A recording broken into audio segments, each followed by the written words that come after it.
ভিডিওতে দেখাবো কিভাবে ইউটিউব ভিডিওতে থার্মাল অ্যাড করতে হয়।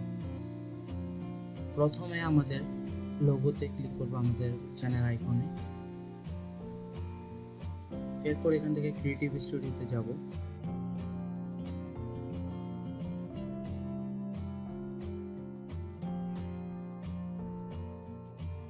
এখান থেকে আমরা যে ভিডিওতে অ্যাড করতে আছে থার্মাল, সেই ভিডিওতে এডিট অপশনে ক্লিক করব।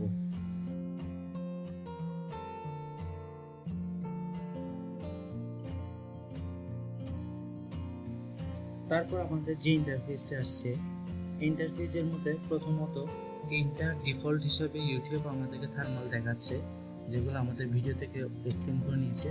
তো আমরা আমাদের কাস্টম থার্মাল ইউজ করতে গেলে প্রথমে কাস্টম থার্মাল অপশনটাতে ক্লিক করতে হবে। তারপর আমাদের ওই যে কাস্টম ছবিটা বানানো হয়েছে আমাদের থার্মালের জন্য, ওই ছবিটা আমরা সিলেক্ট করে দেব। সিলেক্ট করে আমাদের ওপেনের মধ্যে ক্লিক করতে হবে। আর অবশ্যই মনে রাখতে হবে YouTube thermal size 1280x720 pixel হতে হবে। পিকচারের সাইজ 2 MB থেকে বেশি হতে পারবে না। তারপর আমরা সেভ অপশনে ক্লিক করব।